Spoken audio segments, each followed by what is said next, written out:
Assalamualaikum warahmatullahi wabarakatuh. Terima kasih kepada Ibu Riswanti Sigalingging, STP, MSI, PhD. Terima kasih juga kepada teman-teman yang sudah berhadir di seminar usulan penelitian saya hari ini. Perkenalkan, nama saya Tasya, NIM 1803080015. Jadi di sini saya ingin mempresentasikan hasil usulan penelitian saya yang berjudul Kajian pemberian pupuk dan laju aliran pada vertigasi tanaman tomat cherry atau Solarium Lycopodium var. Cerasiform dalam sistem hidroponik. Oke, baik, selanjutnya di bab 1 pendahuluan yang berisi latar belakang, manfaat penelitian, tujuan penelitian.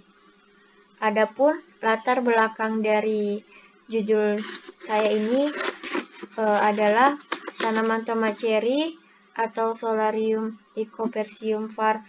Cerasiform untuk kebutuhan pangan memiliki banyak kandungan vitamin di dalam buah tomat cherry, yaitu protein, karbohidrat, Ca, Fe, Mg, vitamin C, vitamin A, fosfat, dan kalium. Media tanaman hidroponik ini banyak memiliki alternatif dan manfaat yang sangat baik untuk memperoleh hasil produksi yang baik, memiliki kualitas yang baik, dan nutrisi yang ada pada media hidroponik ini sangat langsung bisa diserap dan pertumbuhannya dengan lebih cepat. Salah satu nutrisi yang digunakan dalam budidaya secara hidroponik ini adalah nutrisi AB mix. Nutrisi AB mix ini mengandung unsur makro dan mikro yang dibuat dalam larutan stok A dan stok B. Stok A terdiri dari unsur N, Pk, Ca, dan Fe. Stok B terdiri atas unsur Mg, S, B, Mn, Cu, Na, Mo, dan Zn. Diperlukan untuk memperbaiki pertumbuhan suatu tanaman. Selanjutnya, adapun manfaat penelitian. Yang pertama, menggunakan media tanaman dan konsentrasi larutan AB mix yang terbaik secara hidroponik. Konsentrasi nutrisi AB mix terbaik untuk pertumbuhan dan hasil tanaman tomat secara hidroponik, mempermudah penanaman menggunakan hidroponik. Adapun tujuan penelitian ini, yang pertama untuk menghitung konsentrasi yang digunakan, menghitung debit air, dan mengetahui hasil tanaman tomat cherry secara hidroponik. Baik, selanjutnya bab 2, tinjauan pustaka, hidroponik. Hidroponik ini merupakan sistem pertanian masa depan yang efektif untuk digunakan. Karena hidroponik ini dilakukan dengan ditanam di berbagai bidang, itu bisa di tempat di desa, di kota, ataupun di lahan.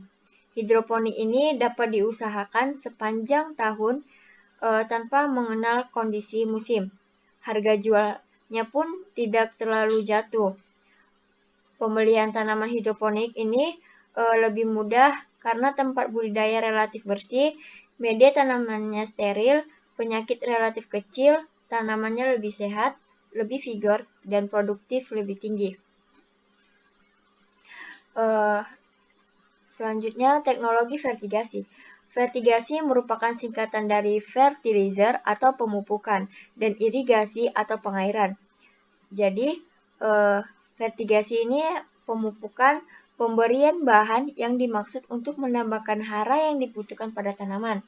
Sedangkan irigasi adalah pemberian yang dilakukan secara pengairan yang dibutuhkan pada tanaman untuk keperluan penyediaan cairan yang dibutuhkan untuk pertumbuhan tanaman.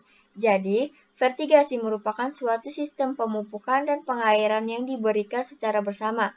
Teknologi vertigasi merupakan teknologi baru yang dapat dibudidayakan seperti sayur yang bernilai tinggi, contohnya tomat dan cabai.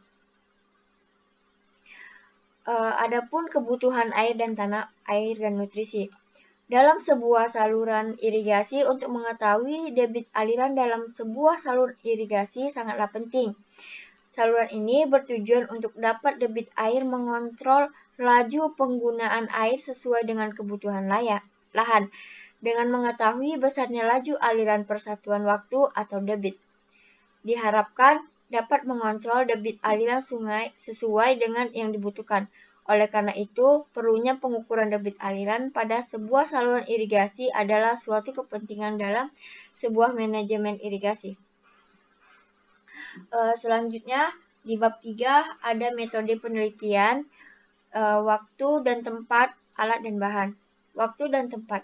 Penelitian ini dilakukan di Medan, di daerah Tanjung Anom dengan ketinggian tempat 0-500 meter di atas permukaan laut.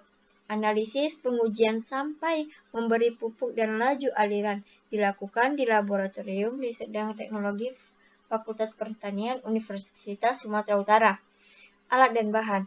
Adapun alat yang digunakan dalam penelitian hidroponik ini adalah gelas ukur nutrisi, pipa paralon, pipa PVC, ember larutan nutrisi, elbow, pH meter air, potray, TDS meter, pipa TE, DAF, baut, seng, bening, alat tulis, kamera digital, kalkulator, pompa air akuarium, timbangan digital, selang plastik, netpot. Adapun bahan yang digunakan dalam penelitian ini adalah bibit tanaman tomat cherry, larutan nutrisi AB mix, rockwool, kain flanel, dan netpot. Bab 4. Metode penelitian. Metode penelitian ini yang digunakan pada percobaan ini dengan metode observasi lapang dan analisis data meliputi debit air, hasil tanaman, konsentrasi larutan nutrisi yang digunakan. Adapun alur penelitian itu, yang pertama kita harus mempersiapkan alat dan bahan sebelum kita merancangnya. Yang kedua, membuat konstruksi hidroponik. Jadi di sini kita merakit bagaimana pembuatannya itu. Yang ketiga, kita melaksanakan persemaian setelah udah dirancang, kita melaksanakan persemaian, kita tanam bibitnya. Setelah tumbuh, kita pindah tanaman. Setelah itu hingga panen kita tunggu. Selanjutnya ada pelaksanaan penelitian. Baik, terima kasih. Mungkin dari presentasi ini lebih dan kurang saya mohon maaf, kepada Allah saya mohon ampun. Terima kasih kepada Ibu Guru Ibu Riswanti Sigalingging STP MSI PhD selaku dosen pembimbing saya. Terima kasih kepada teman-teman juga yang sudah berhadir. Saya Tasya pamit undur diri. Assalamualaikum warahmatullahi wabarakatuh.